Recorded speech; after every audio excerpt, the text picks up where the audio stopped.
Cool beans, cool beans, cool beans. Welcome, welcome, welcome to the beginning of the week fundamental and technical analysis, ladies and gentlemen. Before I jump into it, let me give a quick disclaimer. As always, this is not financial advice. Anything that I share during this analysis is for educational purposes only. I repeat, this is not financial advice. Anything that we share during our analysis is for educational purposes only. Cool beans, cool beans. So, jumping into jumping into the beginning of the week analysis. Um Looking at the dollar, I'm looking at this volume imbalance right here, right? And I want to see if price is going to get delivered um through this volume imbalance. I'm looking for my rectangle tool. Give me a second. Here we go. I want to see if price gets delivered efficiently through, right? I want to see uh price go up through there, close above it, and then come back below it, right? Efficient delivery, right? So so give me a second.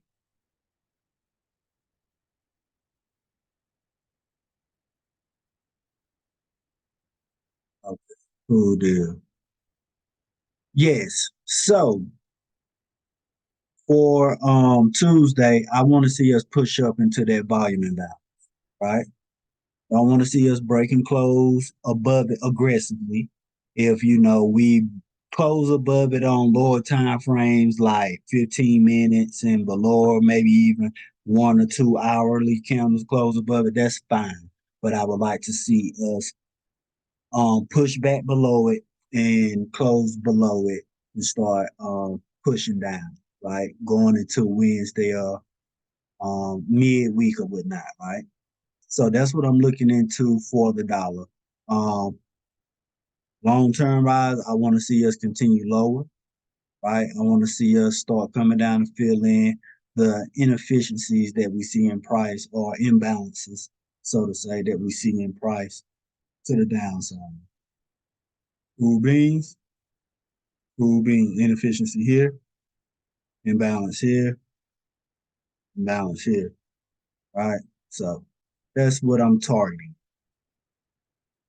So with that being said, looking at currencies, I would like to see us push down, right,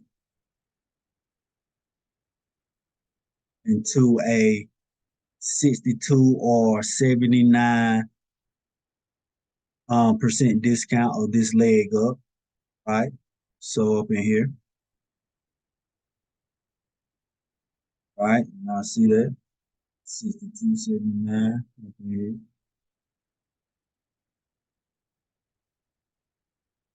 and then continue to the upside. Opposite of the dollar, we know that the currencies that we trade are inversely correlated with the dollar. So yeah, easy peasy, right? So, and we targeting this monthly buy side liquidity from BC. Cool beans. Same thing with the pound. Monthly buy side liquidity is what we targeting. Same thing with NZD. All right, want to see us pull down into 62, 79% of this leg up and continue higher, targeting monthly buy side liquidity. And of course, we're gonna run through these PD arrays first. So these will be like TP1, TP2, final TP will be here. You probably have about 4 TPs if you're taking this NZD USD play, right? One or two roundabout here. I would say, yeah, two up in here. Three up above these equal highs that's below this fair value gap, and four up at monthly buy side liquidity. So that this trade is definitely a swing trade, long term trade. You want to see it go higher over, the course of a few weeks. Cool beans, cool beans. last but not least, futures. Um, I wanted to see us today during the half of day, of half trading day that we had today. Wanted to see us pull up into these premium PD arrays. Being that we didn't, if you go down to the hour, we had this hour fair value gap that was created when price opened up yesterday. Um, for Asian markets, right? We created this fair value gap. We broke below it when we opened up for Asian today, right? So with that being said, I want to see how we react when sorry about that. When we I want to see how price react when we get here. And see if we break below it aggressively, right? Notice that you got BC right here, buy side imbalance, sell side inefficiency as coined by Michael Hudson. So being that we didn't push up into there during that half of trading day that we had today, right? I I expect price to go ahead and run but it's already ran this sell side liquidity. I don't know why my alert didn't go off, but I want to see us come down into this imbalance and come down into these discount PD arrays, and I will look to execute a buy from here. And if my stop loss is hit from here, I attempt one more buy from here, right? And then if I get stopped out there, then I have to reevaluate my draw on liquidity, right? So that's what I'm looking at for futures. Going back to the dollar, you see us pull down into last Wednesday's discount arrays and then continue higher. Blue same thing for NQ. Down to um, same thing, same thing. My first attempt will be from daily sell side liquidity for the buy back up. If that fails, I attempt another one here. If that fails, I have to reevaluate my bias, right? Or my draw on liquidity shares. So that'll pretty much do it for the beginning of the week technical analysis. At this time, I will turn it over to the unicorn so she can give us the sauce on the beginning of the week fundamental analysis. Cool beans? Cool beans. It's all yours, Corman.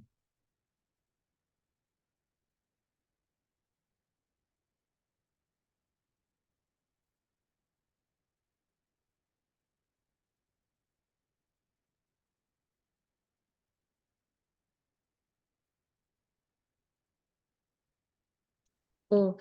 Hey everybody. So, um, I am going to cover the Forex Factory calendar, but I'm also going to talk a little bit about just general like mindset type things too, just because I realized that um when I was talking about the series and I was just talking about neuroscience and how your brain works with trading and stuff, that there was one concept that I covered, but I said we were going to cover it more later.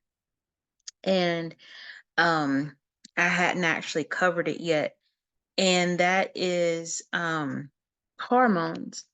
And so without giving you like a complete science lesson, one thing I will say is that when you understand how your brain works and you understand the drivers behind your thought process and why you do the things that you do, it will help you to reshape how you do things, including your trading on a day-to-day basis.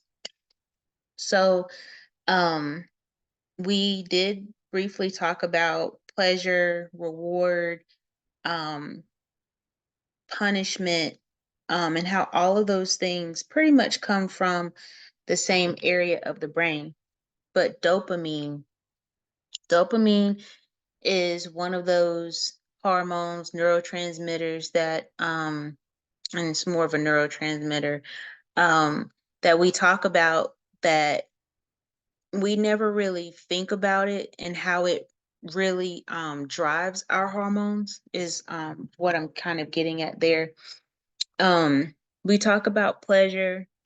We talk about how, whenever you eat, you have sugar, you have pleasurable experiences, how, you get that rush of dopamine, how you get happy, how you have like all these cascading effects that happen from that. But pain is also a driver of the exact same neurotransmitter. And there are so many different parts of the brain, especially parts of the brain that deal with decision making and um, cognitive thinking, constructive, deep thinking type functions. Like we don't really think about those and consider them often. But when, and I think this is more so for people who have kids, take care of kids, um, are anywhere around somebody that's young, the the drivers for a child are very primitive, very, very basic.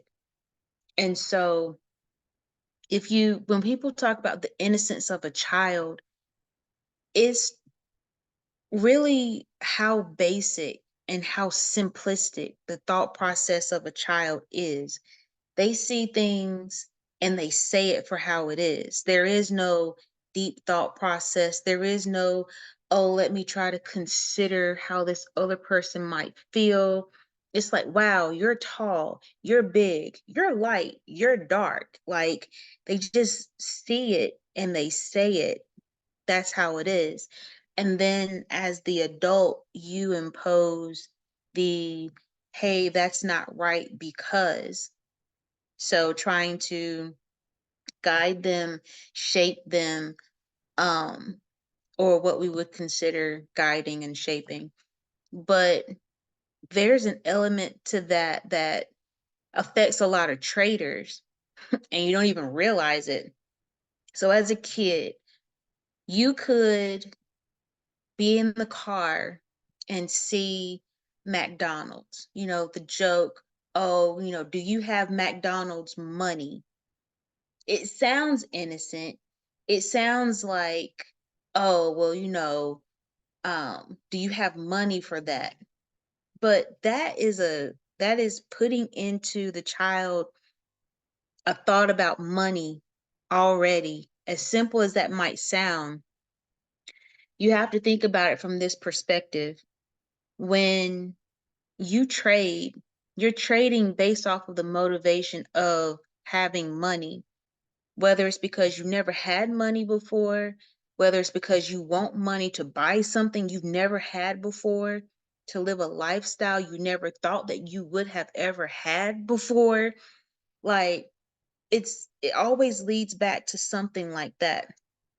That's why when you think about the motivation and the drivers for people who are rich and how they treat their children versus people who are, I don't want to say poor, but I mean, for lack of a better term, poor, and how they treat their children is very different.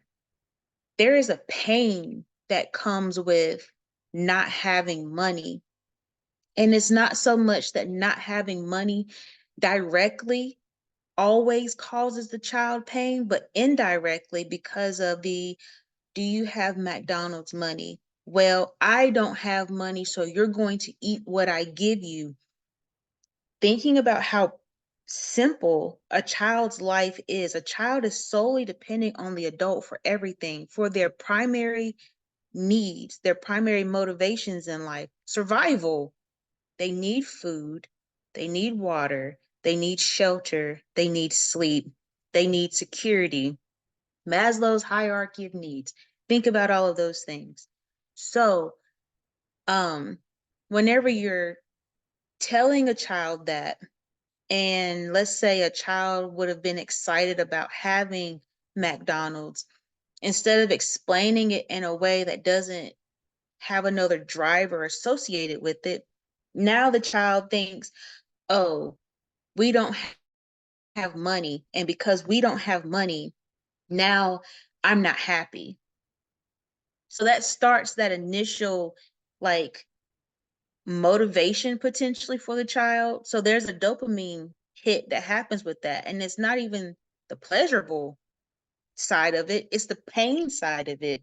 Your child could have been really hungry and just trying to express that they were hungry just because they saw McDonald's and they associate McDonald's with food and a food that they like.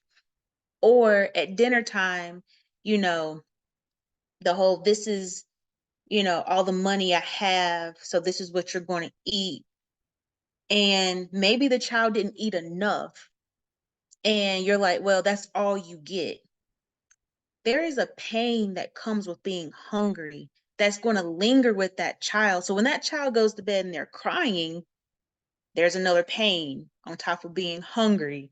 So then that builds up. So now, as an adult trader, you're sitting at the computer chasing money because you had this childhood drive from either pain or pleasure to have money. And most of the time, if it's a childhood driver, as an adult, it would have been something painful because you don't want to ever experience that ever again. If you ask most adults, they will tell you, I'm doing this today because I never want to go back to XYZ ever again. I know what that feels like and I don't like it. Ask a rich kid about money, and because they were so exposed to it, because they didn't have a painful experience with money, they had a pleasurable experience with money. Money to them feels like nothing, but to the child who grew up and didn't have it's a I gotta have. Like it's a painful experience thinking about talking about money. Like it's that thing that causes people to draw up and tense up. Whereas the rich kid, they're just like, oh, money comes, money goes, it's fine. Whereas, the kid that grew up on the other side of the tracks, it's like every dollar they got, they wanted to hold on to it because of that experience as a child where I don't know if I'm ever going to get another dollar, or it takes a long time to earn this dollar, so I have to spend it wisely. Now, when that translates to trading, you're sitting at the computer and you're thinking to yourself, I spent 8 hours on the chart today. I'm placing my trades and I'm seeing all of this money. Never seen this money before. Gotta have it. You're chasing the money because in your mind, it's like, wow, I've never really had a lot of money before, or it could possibly be I've never had a lot of money before, or I am building up my account to have money cumulatively that I've never had before. So, like, I really need this. Like, that's the driver. Um, so in all of this, will say that whenever you're sitting at the computer, I don't think people ask themselves why enough times. It's like, why are you trading? And people give you the answer that sounds really good. It's, oh, I'm trading because, I want to help my family, I want to help my kids, I want to, create generational wealth, break generational curses. Like that's what you hear now. And it sounds great, sounds amazing. But that does not even get to the heart or the root of why you even do what you do. Why do you want to break generational curses? What are the generational curses? Why do you feel like those are generational curses? Why do you think that way? Why do you feel that way? Why is it that when you're in profit, you don't want to just take the little bit of profit that you have and be glad and just compound an account?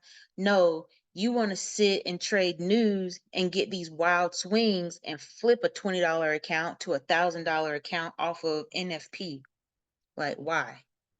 And if most people can sit down and get to the heart of, well, as a kid, I didn't have, and now I really want to have, then you can really start to flesh out being a responsible trader. It's like if you know your motivation is to be able to have clothes and to show people that you aren't poor because as a kid people laughed at you because you had clothes that maybe didn't fit, or you had something about you that people picked on you about, and now you want to show like, hey world, I'm grown up now. If you can actually sit with yourself and say, hey, that's the reason why, then you can develop those emotions into a more positive experience for your trading. So then now you're not emotionally trading in the market. You can say, well, look, I have a job, I earn money, I can have the things that I want. This is just going to be extra for me. This is going to be that um, springboard to kind of propel me to the next level so that maybe I can transition away from my 9 to 5 and start trading full time. So, having those experiences with yourself, like you literally have to sit away from a chart though and not trade and really, whenever you're sitting at if you do, or if you are sitting at a chart and you all of a sudden feel yourself becoming overwhelmed or fearful or you panic or whatever the case may be, why did you suddenly feel that way? And if you're in a trade, at the soonest time possible you should get out of that trade. Not necessarily trying to tell you what to do, but you shouldn't be trading when you're mentally not all the way in the moment and you're not able to focus on your trade and you're letting emotions take over. And you need to figure out why you feel that way. You need to write that in your trade journal. You need to go back and reflect on it and try to figure out how can you best work through, around, whatever it may be with that emotion, and then try to come up with a solution that's going to help you on your trading journey. So um with that being said, I'm gonna go ahead and jump into the Forex Factory calendar. um so today was a holiday, US holiday, President's Day. So depending on what you decided to trade, volumes were a little bit thin, or there was no volume at all because the market wasn't even open. Tomorrow we do have consumer price index coming out for the Canadian economy. So Canadian dollar versus the US dollar, UCAD. If you are a UCAD trader, that will be important news for you, as well as for those who trade the Australian dollar. There's a wage price index news that will be coming out tomorrow night that will be important to pay attention to, because all these numbers that are coming out right now for all of the major economies are numbers that their major, or I should say, their central banks pay attention to. They're numbers that, when you start to look at how central banks compare themselves, get ready to make rate determinations, major decisions about their economies and how their economic drivers are going to go, then these are the things we pay attention to. Wednesday, we have FOMC minutes that will be coming out. So most people, um, they care about the interest rate news and they care about speeches from Jerome Powell and such. Those are important, or that is important.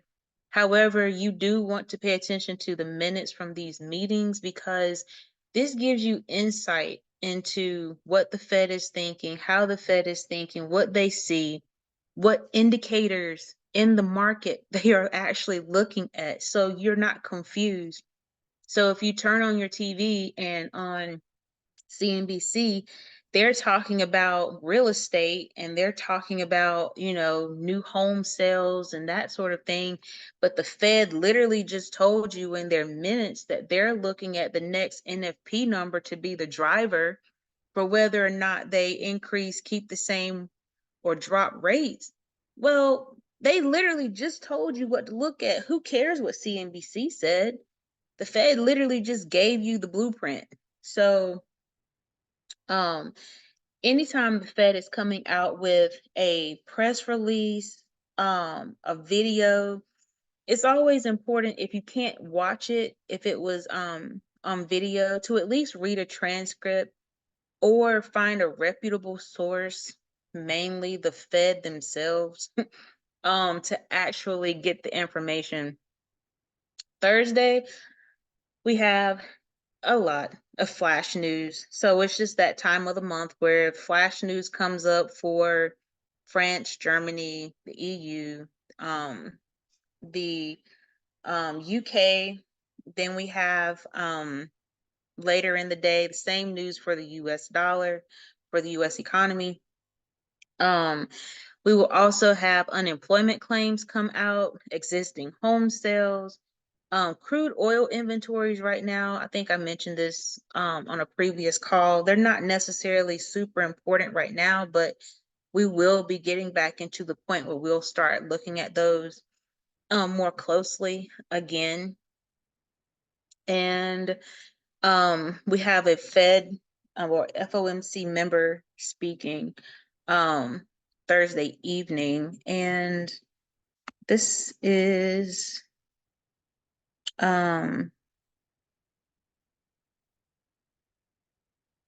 okay. I was trying to look to actually see where that one was. But between Notre Dame and I think it said yeah, University of St. Thomas. So anyway, well, I'll probably read that transcript.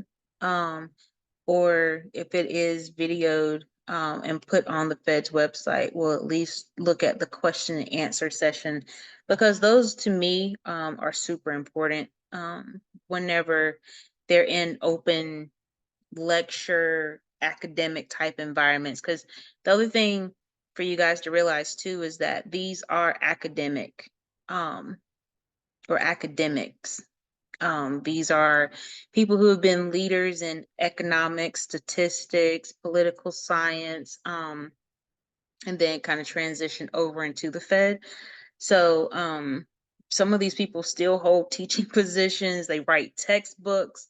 So their thought process and their mindset behind the market isn't just single solitary. Like a lot of these people write publications that get read by business students who go off to trade at Goldman Sachs and JP Morgan and stuff. So super important. And then Friday we will have German business climate. That's like the biggest news item that will be coming out on Friday. We do have other speeches, Eurogroup meetings and stuff. So those items will affect the euro going more so into next week, because this will be news that will be happening later in the day, or through, I should say throughout the day, excuse me, on Friday, late, then going into Saturday, the weekend. And so if anything important happens, it will be reflected in the market on next Monday. So anyway, I'm done with the Forex Factory calendar and fundamentals. Cool beans, cool beans. We appreciate you as always, Corman. We appreciate the fundamental sauce that you share with us. Very enlightening, very informative, always. So thank you for your service. So with that being said, um, that will conclude the beginning of the week fundamental and technical analysis, ladies and gentlemen. As always, if these analyses and reviews add any value to your lives, to your trading journey, feel free to like, share, and most of all, subscribe to the YouTube channel. It really helps out a lot. If you're interested in joining the private Telegram group, visit precisionpipsllc.com and sign up for the silver pack. So with that being said, as always, I appreciate you guys coming out tonight, tuning in, getting this knowledge and empowering yourselves. Let your family and friends know you love them while they still here, please. And as always, peace and love, everybody. You No,